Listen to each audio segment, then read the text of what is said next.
Hello all, welcome to story Walt. నేను రిజ్వానా.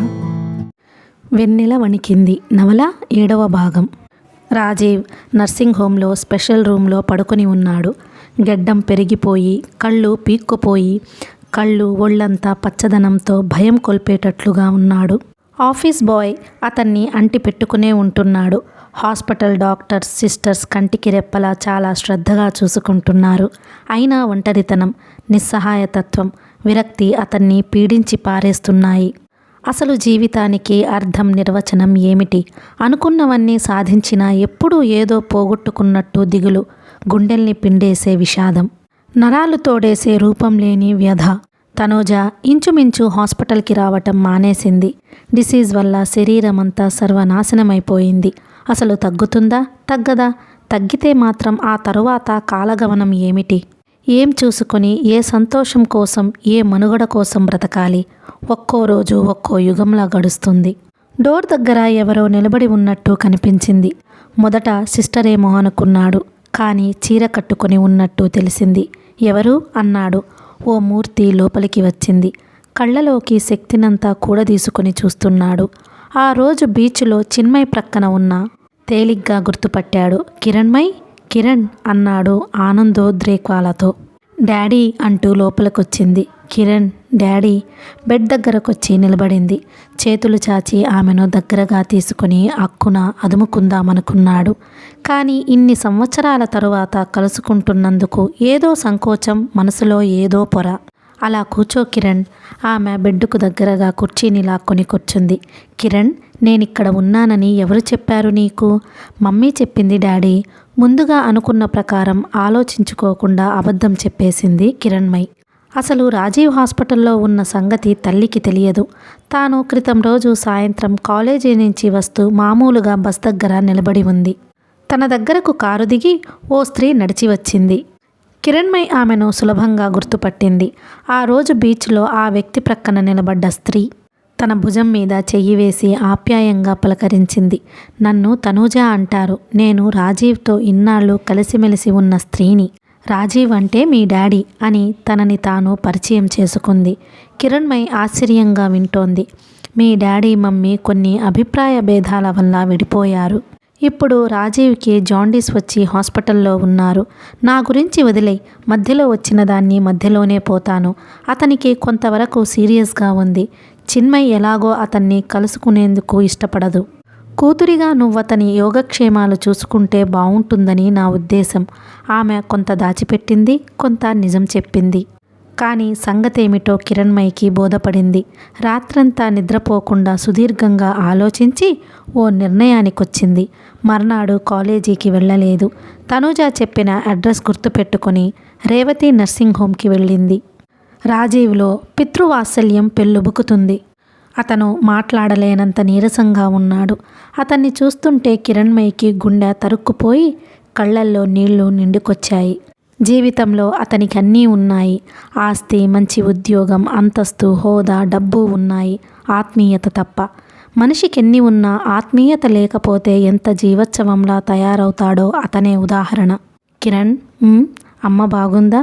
ఆమెకు ఏమనాలో తోచక అంది. అతను ఆమె వంక గర్వంగా చూశాడు.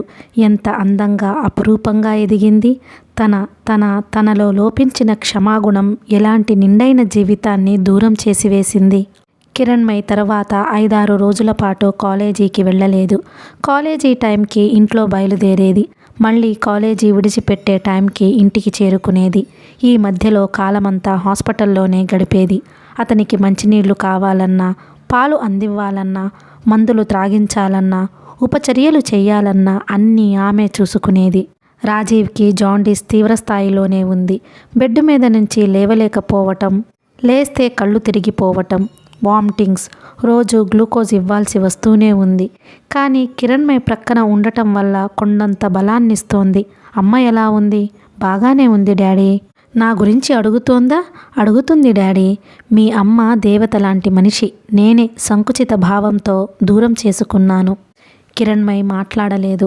అతను మగత నిద్రలో ఉన్నప్పుడు చిన్మయ్ అని కలవరించటం చాలాసార్లు విన్నది. అమ్మ అతని గుండెల్లో ఉన్నది. కానీ ఏదో బలమైన పొర ఇద్దరిని విడదీస్తున్నది. అమ్మని చూడాలని ఉంది, అమ్మతో మాట్లాడాలని ఉంది అన్నాడు ఒకరోజు.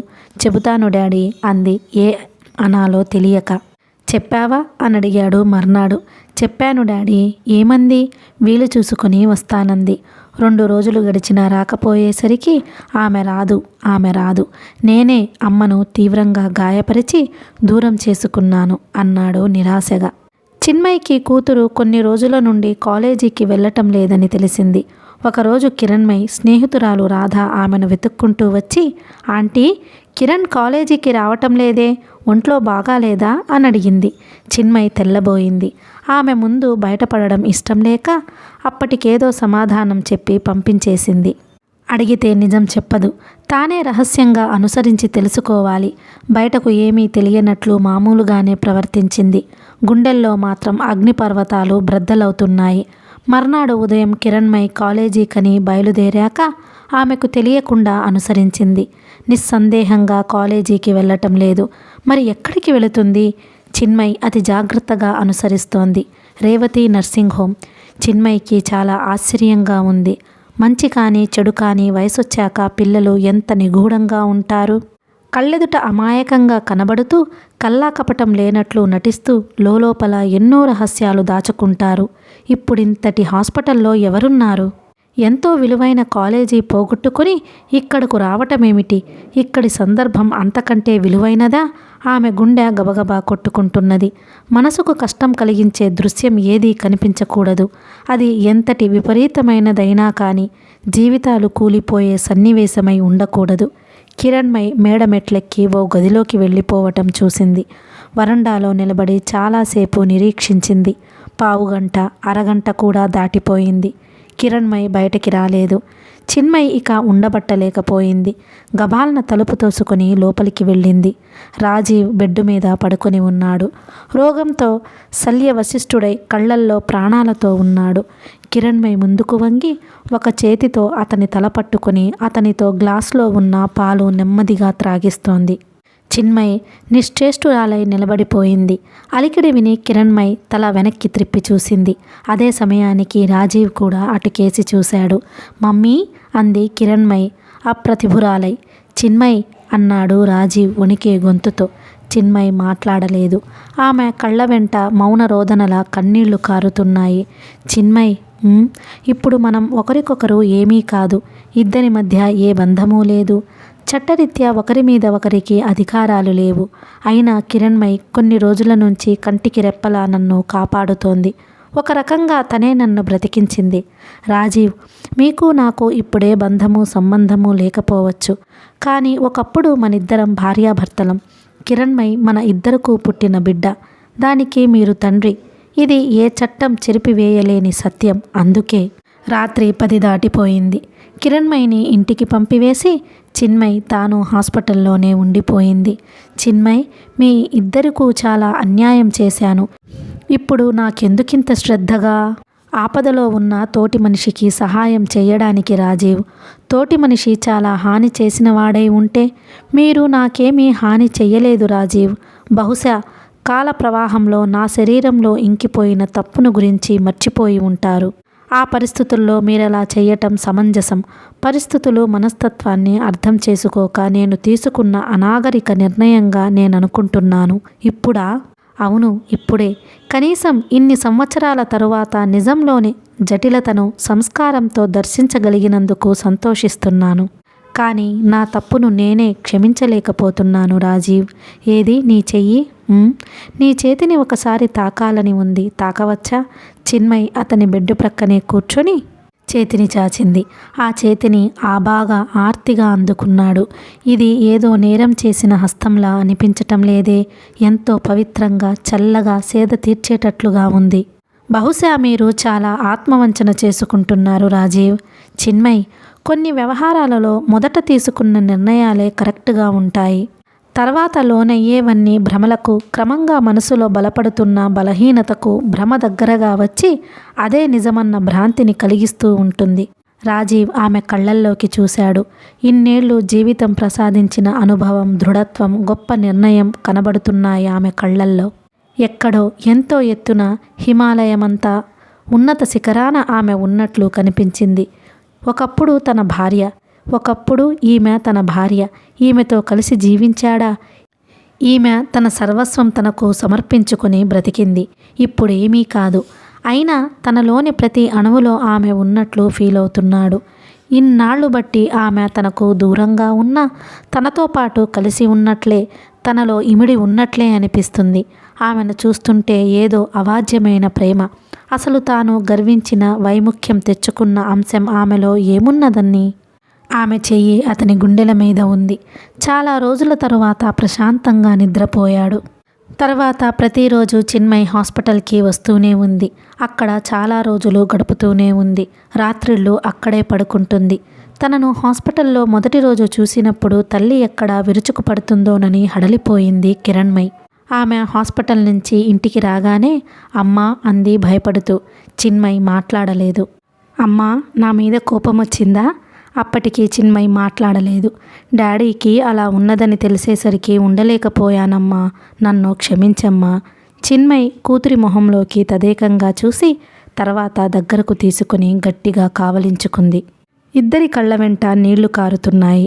రాజీవ్ రోజురోజుకు కోలుకుంటున్నాడు. ఓ సాయంత్రం హాస్పిటల్ ఆవరణలో మంజు భార్గవి, ఆనంద కలిశారు. హాయ్, ఇక్కడున్నారేమిటి అని అడిగింది మంజు భార్గవి సంతోషంతో. చిన్మయికి విషయం ఎలా చెప్పాలో తెలియలేదు. రాజీవ్కి జాండీస్ వచ్చి సీరియస్గా ఉందని తెలిస్తే వచ్చాను అన్నది విధిలేక. అడగడానికి సంకోచమనిపించి మీరిద్దరూ మళ్ళీ అని అడగకుండా ఉండలేకపోయింది మంజు భార్గవి. అదేం లేదు, కేవలం ఒక్కడే ఉన్నాడన్న భావంతో అంతకంటే చెప్పలేకపోయింది చిన్మయి. ఎదురుగా ఉన్న ఓ గదిలో నుంచి ఆనంద దూకుడుగా వచ్చింది. అబ్బబ్బా, కామెంట్లు రావటం కాదు గాని నా మొగుడు చంపేస్తున్నాడనుకోండి. ఊళ్ళో ఇంతమందికి మొగుళ్ళుంటే ఈ మాయదారి కామెర్లు నా మొగుడికే రావాలా? మీ మొగుళ్ళకి వచ్చిందనుకోండి. ఆహా, అసలు మాట వరసకి చెబుతున్నాను. గంటకి ఏదో కావాలంటాడు. పళ్ళరసం అంటాడు, గ్లూకోజ్ అంటాడు. చాకిరీ చెయ్యలేక చచ్చిపోతున్నాను. పోనీ తాగి ఏదైనా ఉంచుకుంటాడా? భళ్ళున కక్కేసుకుంటాడు. చాకిరీ చెయ్యలేక చస్తున్నాను. ఇప్పుడు తెలిసింది నా విలువ అంటే ఏమిటో. ఈయన గారికి ఊళ్ళో ఇంతమంది ముండలు ఉన్నారు. ఒక్కతైనా వచ్చి చేసిందా? చాకిరీకి మాత్రం నేను కావాలి. చెప్పుకుంటే సిగ్గు. అడ్డమైన తిరుగుళ్ళు తిరిగొచ్చి రోగం వచ్చి అలా మంచాన పడి ఉన్నాడు గాని లేకపోతేనా ఈ పాటికి కంకర రాళ్ళు. రాత్రి 2 దాటింది. రాజీవ్ హాయిగా నిద్రపోతున్నాడు. చిన్మయికేమీ తోచలేదు. ఎందుకు నిద్రపట్టక లేచి తలుపు తెరుచుకుని వరండాలోకి వచ్చింది. వరండాలో స్టీల్ బెంచీ మీద మంజు భార్గవి కూర్చొని ఉంది. రండి అన్నది తల ఎత్తి చూసి ఆదరంగా. చిన్మయి ఆమె ప్రక్కకి వెళ్ళి కూర్చుంది. రాజీవ్ గారికి ఎలా ఉంది? బాగానే ఉంది చిన్మయి గారు. మంజు భార్గవి గొంతులో ఓ ఆప్యాయత. ఆమె మొహంలోకి ఓసారి చూచి రెప్పలు క్రిందకు వాల్చింది. దయ ఉంచి మీ సొంత విషయాలలో జోక్యం చేసుకుంటున్నాననుకోకండి. మీ వ్యక్తిత్వం, సంస్కారం నాకు తెలుసు. మీది రాజీపడని మనస్తత్వమని నాకు తెలుసు. మీ ప్రమేయం లేకుండానే మీ జీవితం నిర్దాక్షిణ్యంగా కాలిపోయిందని తెలుసు. మీలో గుప్తంగా అణిగిమణిగి ఉన్న కార్చిచ్చు గురించి తెలుసు. చిన్మయి గారు, సంసారం అంటే, దాంపత్యం అంటే, భార్యాభర్తల మధ్య సహజీవనం అంటే 25 వంతులు సరళత్వం, మిగతా 75 వంతులు చండాలం. సారీ, చండాలం అనే మాట ఉపయోగిస్తున్నందుకు. కానీ తప్పలేదు. ఒకరినొకరు మోసం చేసుకోవడాలు, హేయమైన నటనతో మోసాలు, వంచనలు, ఆత్మవంచనలు, పతిత మావటాలు ఈ 75% అంతర్భాగాలుగా ఉంటాయి. నిర్మలంగా ఉండడం ఆశించదగ్గదే. కానీ చాలా సందర్భాలలో ఆకాశంలో చందమామ వంటిదవుతూ ఉంటుంది. నిర్మలత లేనంత మాత్రాన వినాశనం కాదు. మాలిన్యమైనవన్నీ మట్టి కాదు. దగాపడ్డ జీవుల్లో కూడా ఆణిముత్యాలుంటూ ఉంటాయి. పాపంలో కూడా ఒక్కో కోణం నుంచి అవలోకిస్తే పరమతేజం దర్శనమిస్తూ ఉంటుంది. చిన్మయి గారు, ఈ ప్రపంచంలో జరిగే మహాఘోరాల్లో, కిరాతకాల్లో మీరు చేశాననుకుంటున్నది చాలా స్వల్పం. మీరనుభవిస్తున్న శిక్ష మీరు చేశాననుకుంటున్న తప్పు కన్నా ఎన్నో రెట్లు ఎక్కువ. ఒక విధంగా ఇది అవివేకమైన, అర్ధహీనమైన చర్య. దుర్మార్గులు, కామాంధులు, పతితులు రొమ్ములు విరుచుకొని వీరంగం చేస్తూ గర్వంగా, హుందాగా బ్రతుకుతున్నారు. ఈ శిక్షలో మీ ప్రమేయం తక్కువ. ఇది అవతల వ్యక్తి నిర్ణయానికి సంబంధించినది అని మీరనవచ్చు. నిజమే, ఆ సత్యం చెరిగిపోయే సమయం ఆసన్నమయ్యింది. రాజీవ్ ఇప్పుడు మీ శరణాగతిలోకి వచ్చాడు. అతన్ని చూసి, అతని మాటలు విని, అతని చుట్టూ ఉన్న పరిస్థితులని గమనించి నేనర్థం చేసుకున్నాను. 12 ఏళ్ల సుదీర్ఘ సహనపూరితమైన నిరీక్షణ తరువాత ఓ అవకాశం వెతుక్కుంటూ వచ్చింది. ఇప్పుడు మీరు జీవితం కావలసిన దశలో లేరు. జీవితానికి మీరు కావలసిన దశలో ఉన్నారు. పంతాలకి పోయి, అతీత చింతనలకు పోయి, ఆవరించుకోబోతున్న నిండుతనాన్ని, తిరిగి అందుబాటులోకి రాబోతున్న జీవన మధుభాండాన్ని తునాతునకలు చేసుకోవద్దని వేడుకుంటున్నాను.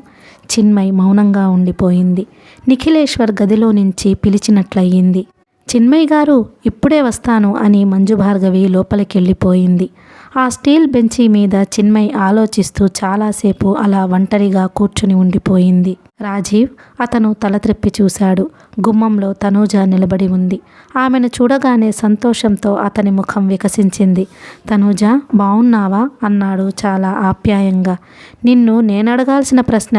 అతను నవ్వాడు. ఎవరినైతేనేం? చాలా రోజుల తరువాత కలిసినప్పుడు అడిగే మొదటి ప్రశ్న. తనూజ మౌనంగా నిలబడింది. ఆమె కళ్ళ వెనక విషాదాన్ని అతను గమనించకపోలేదు. తనూజ, అలా నిలబడిపోయావేం? ఇలా వచ్చి కూర్చో. తనూజ లోపలికి వచ్చి అతనికి దగ్గరగా కుర్చీలో కూర్చుంది. తనూజ, ఇప్పుడు బాగా కోలుకున్నాను. పెద్ద నీరసం కూడా అనిపించటం లేదు. బహుశా 1-2 రోజుల్లో డిశ్చార్జ్ చేసేస్తారు. ఇంటికి వచ్చేస్తాను. ఆమె ముఖంలో ఉలికిపాటు. నిగ్రహించుకోవడానికి ప్రయత్నిస్తోంది. రాజీవ్, నేనా ఇల్లు ఖాళీ చేసి వేరే ఇంట్లో ఉంటున్నాను. అతనేమీ ఆశ్చర్యపడలేదు. కొత్త ఇంట్లోకి? అక్కడకు నువ్వు రాకూడదు రాజీవ్. ఒక్కదాన్నే ఉంటున్నాను. ఒక్కదానివీనా? అవును రాజీవ్, ప్రస్తుతానికి. ఆ తర్వాతేమి జరుగుతుందో తెలియదు. అప్పుడు జరిగినవన్నీ అనుకొని జరిగాయా? అతను ఆమె వంక జాలిగా ప్రేమగా చూశాడు. ఎందుకనో కొంచెం కూడా ఆమె అంటే కోపం రావటం లేదు. తనూజ జీవితంలో చాలా కష్టకాలంలో ఉన్నప్పుడు, ఒంటరితనంతో, మానసిక వ్యధతో మ్రగ్గిపోతున్నప్పుడు, తోడు కోసం అలమటిస్తున్నప్పుడు గొప్ప చేయూతనిచ్చావు. నీ శరీరం, మనస్సు నిస్సంకోచంగా, ఏ స్వార్థం లేకుండా సమర్పించి నా ఉనికికి ఓ రక్షణ కలిగించావు. నీ మేలు జీవితాంతం మరచిపోలేను. తనూజ నవ్వింది. ఇందులో నా స్వార్థం లేకపోలేదు రాజీవ్. నేనంత త్యాగమూర్తినని అనుకోవటం లేదు. ఎవరి విలువలు వాళ్లకు తెలియవు. విలువ నాలో ఏముంది రాజీవ్? నిన్ను నువ్వు అర్పణ చేసుకుంటూ, పాడు చేసుకుంటూ, నా నుంచి ఏమీ ఆశించకుండా, స్థిరత్వం కోసం తాపత్రయపడకుండా 12 సంవత్సరాలు సుదీర్ఘమైన సహచర్యమిచ్చావంటే అమూల్యమైన వరప్రసాదం. ఓ నిమిషం నిశ్శబ్దంగా గడిచింది.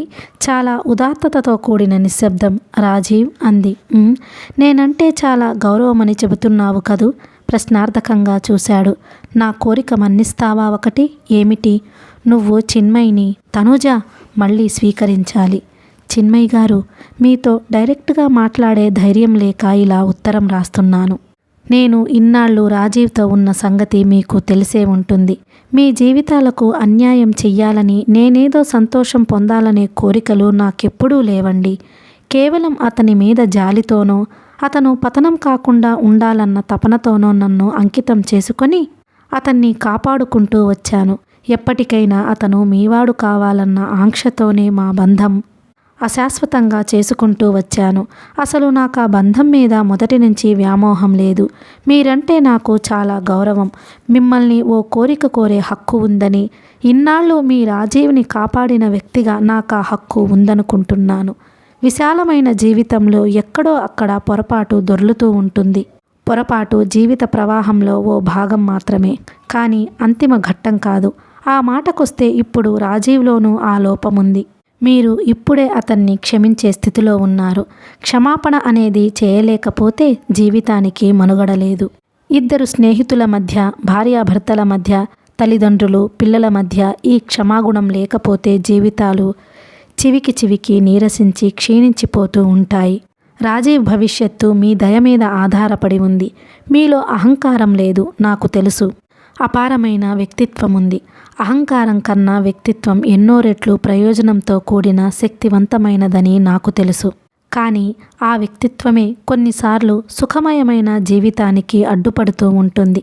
అది కాస్త వదిలించుకొని పరిస్థితులకు అనుగుణంగా మనల్ని మనం మలుచుకోగలిగితే పరిపూర్ణ జీవనం మనకు సిద్ధిస్తుంది.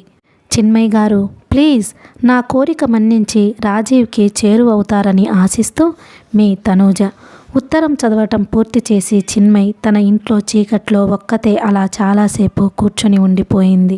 బాధ, దుఃఖం, సంఘర్షణ, రాజీ, స్వార్థం, త్యాగం, గెలుపు, ఓటమి, ఉద్రిక్తత, నిర్లిప్తత, సహనం, అభిజాత్యం, ఈ ఆక్రందనల దీనాల పాలతో గుండె బరువెక్కి విషాదం ఒలికి వెలుగు వణికి పర్యావసానం తెలియని స్థితిలో అలసి సొలసి మూగగా మిగిలిపోయింది. అమ్మా! ఓ క్షణం తరువాత కిరణ్మయి లైట్ వేసింది. చీకట్లో కూర్చున్నావేమమ్మా? ఏదో ఆలోచిస్తూ అలా ఉండిపోయానమ్మా. కిరణ్మయి తల్లి దగ్గరకొచ్చి భుజం మీద చేయి వేసి నిలబడింది. అమ్మా అంది గారాబంగా. ఏమిటమ్మా? రేపు నాన్నగారిని డిశ్చార్జ్ చేస్తారు. అయితే కిరణ్మయి ఏం చెప్పాలి అని తడుముకుంటోంది. నాన్నగారు ఒక్కరే ఉన్నారు. మనం అక్కడికి వెళ్ళిపోదాం. పోనీ నీకిష్టం లేకపోతే నాన్నగారిని ఇక్కడికే తీసుకొద్దాం. భయపడుతూ చెప్పదలుచుకున్నది చెప్పేసింది. చిన్మయ్ మాట్లాడలేదు. 1, 2, 3 నిమిషాలు చాలా బరువుగా గడిచాయి. చివరకు నిశ్శబ్దం వదిలింది. ఇది జరగదు. రాజీవ్ని హాస్పిటల్ నుంచి డిశ్చార్జ్ చేస్తున్నారు. కిరణ్మయి దగ్గరే ఉండి సామానంతా సర్దింది. తండ్రి సూచనల ప్రకారం హాస్పిటల్ బిల్ పే చేయటం వగైరాలన్నీ స్వయంగా చూసుకుంది. రాజీవ్ కళ్ళు చిన్మయ్ కోసం ఆతృతగా, జిజ్ఞాసగా వెతుకుతున్నాయి. అమ్మేదమ్మా అని అడిగాడు ఉండబట్టలేక 2-3 సార్లు. కిరణ్మయి ఏవేవో సాకులు చెప్పింది. చివరి నిమిషం దాకా చిన్మయ్ రాలేదు. అతనికి అర్థమయ్యింది. ఆమె రాదమ్మా, నన్ను ఇంట్లో దింపి వెళ్ళిపోదువు గాని పదమ్మా అన్నాడు నిరాశ చేసుకుని. తనూజ ఆ చిన్న ఇంట్లో ఒక్కతే బెడ్డు మీద పడుకొని ఉంది. ఏడ్చి ఉండటం వల్ల కళ్ళు ఎర్రబడి ఉన్నాయి. నిద్ర రాదు, ఆకలి లేదు. జీవితం మీద ఏ కోణం నుంచి ఆసక్తి లేదు. ఎవరో లోపలికి వచ్చినా అలికిడయింది. తల త్రిప్పి చూడలేదు. తనూజ, మదన్ గొంతు. ఆమె నెమ్మదిగా లేచి కూర్చో మదన్ అంది చాలా మర్యాదగా. అతను గోడ వారానున్న కుర్చీని ఆమె దగ్గరగా లాక్కొని కూర్చున్నాడు. తనూజ, నీతో మాట్లాడాలని వచ్చాను. ఏమిటి మదన్? మన పెళ్లి గురించి. నిన్ను పెళ్లి చేసుకుంటానని నేనెప్పుడైనా చెప్పానా మదన్? చెప్పలేదు. నాతో చాలా క్లోజ్గా మూవ్ అయ్యావు. క్లోజ్గా అంటే సోషల్గా మూవ్ అయ్యాను. అంతకంటే శృతి మించి ప్రవర్తించానా? నీకేమైనా చనువిచ్చానా? ఇవ్వకపోతే నీ ప్రవర్తనను బట్టి ఆశలు పెంచుకోవడం తప్పు కాదు కదా. తనూజ కొంచెం ఆలోచించి, తప్పు కాదు. అలాంటి ఆశలు పెంచుకోవడానికి నా ప్రవర్తన కారణమైతే మనస్ఫూర్తిగా క్షమాపణ వేడుకుంటున్నాను. పోనీ ఇప్పుడు ఫ్రెష్గా అడుగుతున్నాను. నీ గతం గురించి నేను త్రవ్వడం లేదు. భవిష్యత్తులో త్రవ్వను కూడా. ఇప్పుడు నీ మీద ఏ బంధము, బాధ్యత లేకుండా చేసుకున్నావు. నీ మీద నాకు మోజు ఉంది. మనిద్దరం కలిసి ఉండటానికి అభ్యంతరమేమిటి? నీ మీద నాకెలాంటి మోజు లేదు మదన్. అతనికి కోపం వచ్చింది. కేవలం రాజీవ్కు నీ మీద యావగింపు కలగడానికి నన్ను పావులా వాడుకున్నావు, అవునా? అన్నాడు అరుస్తున్నట్లుగా. అతనికి దూరం కావటం కోసం అతని పట్ల కఠినంగా ప్రవర్తించిన మాట యథార్థమే అయి ఉండవచ్చు గాని, మరోసారి చెబుతున్నాను, నీలో ఆశలు రేపటం నా ఉద్దేశం కాదు. అలాంటి నీచురాల్ని కాను మదన్. మనమిద్దరం స్నేహితులుగా ఉండటానికి ప్రయత్నిద్దాం. అంతకంటే నేను ముందుకు రాలేను. మదన్ ఆవేశంగా లేచి నిలబడ్డాడు. ఈ ఆడవాళ్ల నాలికలు ఎటు త్రిప్పినా త్రిప్పగలరు అంటూ విసురుగా బయటకి వెళ్ళిపోయాడు. సారీ మదన్ అనుకుంటూ మళ్ళీ మంచం మీద వెనక్కు వ్రాలి పడుకుంది. తానింకా రాజీవ్ ఉన్న ఆఫీస్లో పని చెయ్యలేదు. ఎక్కడైనా సరే ఉద్యోగం చూసుకోవాలి. వీలైతే ఈ ఊరి నుంచి వెళ్ళిపోవాలి. సంవత్సరాల తరబడి నిర్లిప్తత, ఏకాకితనం, యాంత్రికత్వం, అంతలో మళ్ళీ చిన్న మలుపు, అలజడి, తిరిగి సమాధి లాంటి నిశ్శబ్దం. రోజులు గడిచిపోతున్నాయి. కిరణ్మయి బస్టాప్లో నిలబడింది. డాడీ ఏం చేస్తున్నాడో, ఆయన ఆరోగ్యం ఎలా ఉందో. ఆమెకు ఐశ్వర్యం మీద, వైభోగాల మీద మోజు లేదు. కానీ తండ్రిని చూసినప్పటి నుంచి ఆయన మీద ప్రేమ పొర్లి పొంగుతోంది. ప్రశాంతంగా హాయిగా గడపాల్సిన జీవితాలు ప్రక్కదారి పట్టినట్లు బరువుగా, దుఃఖభాజకంగా ఎందుకు గడవాలి? జీవితంలో సంపూర్ణత్వం. ఏదో అనుమానం తోచి మొహం ప్రక్కకు త్రిప్పి చూసింది. కొంచెం దూరంలో ఆగి ఉన్న మారుతి కారులో స్టీరింగ్ ముందు కూర్చొని కృష్ణ తన వైపు తదేకంగా చూస్తున్నాడు. ఒళ్ళు జల్లుమంది.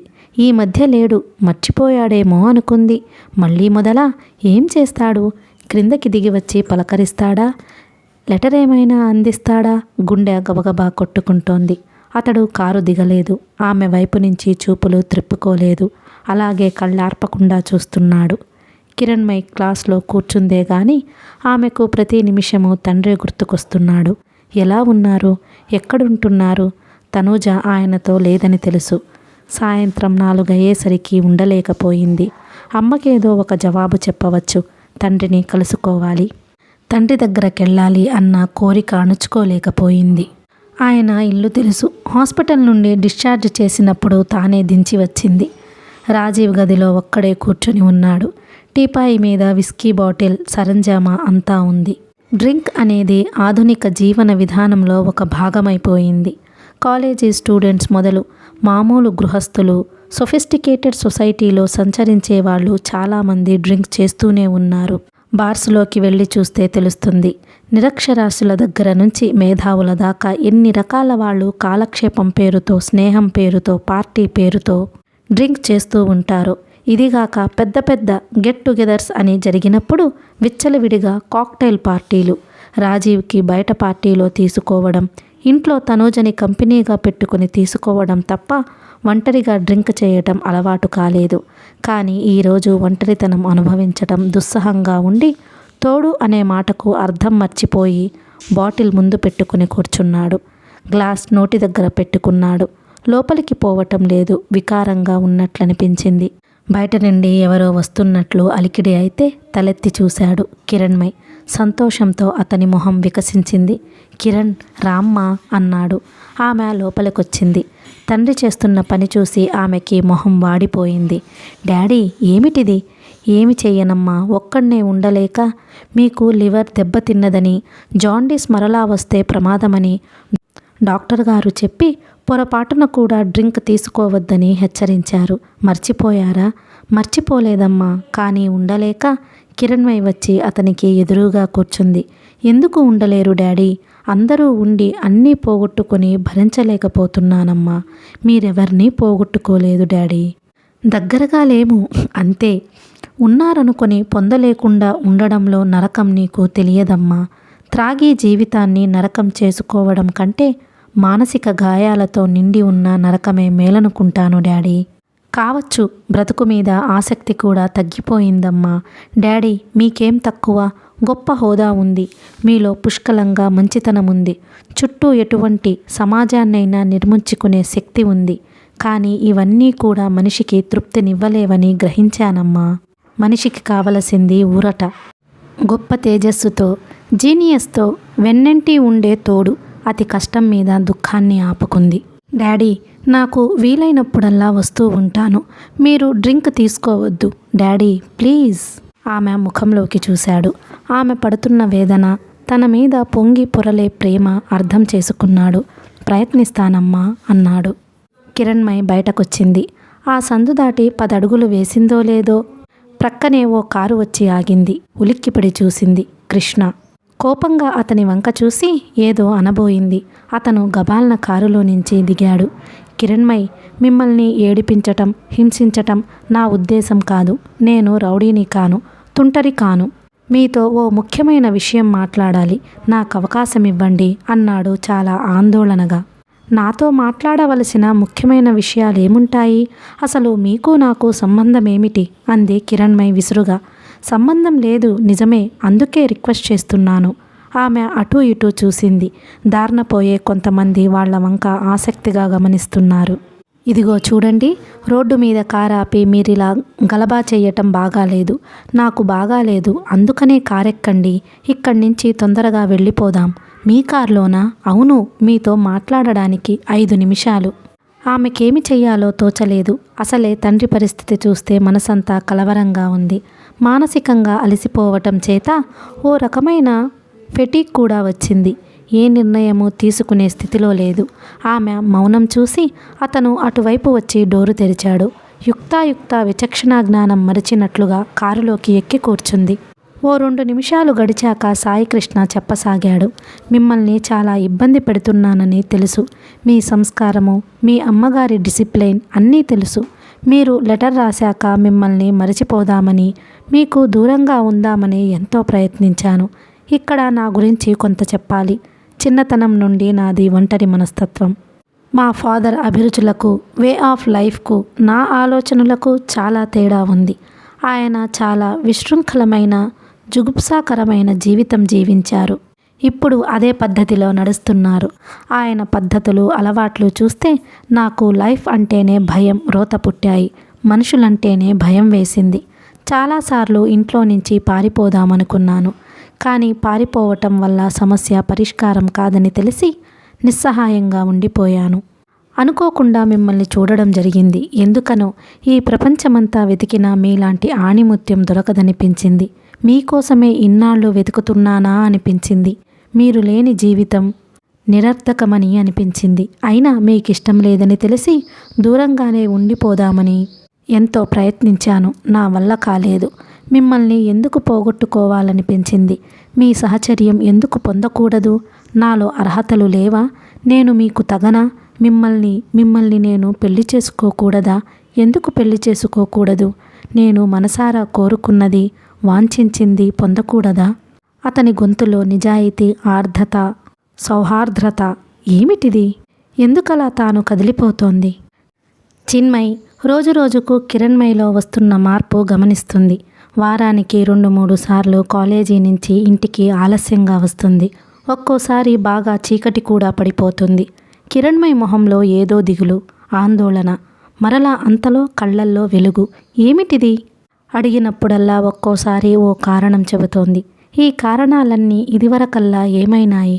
ఆమె ఇంటికి వచ్చేదాకా ఒకటే ఆతృత. కిటికీ దగ్గర నిలబడి బయటకి అలా చూస్తూ నిలబడేది. ఏం జరుగుతుంది?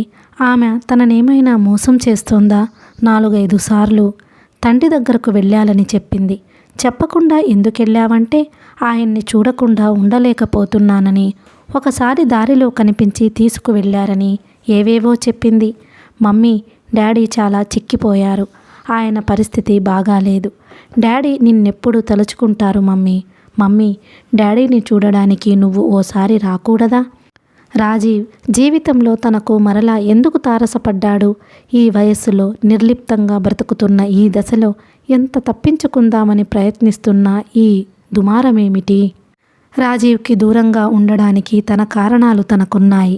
మంజు భార్గవి ఎంత నూరిపోసినా, తనూజ నిష్కల్మష హృదయంతో ఉత్తరం రాసినా, కిరణ్మయ్ ఎంత ఆరాటపడుతున్నా తన మనసు కరగటం లేదు.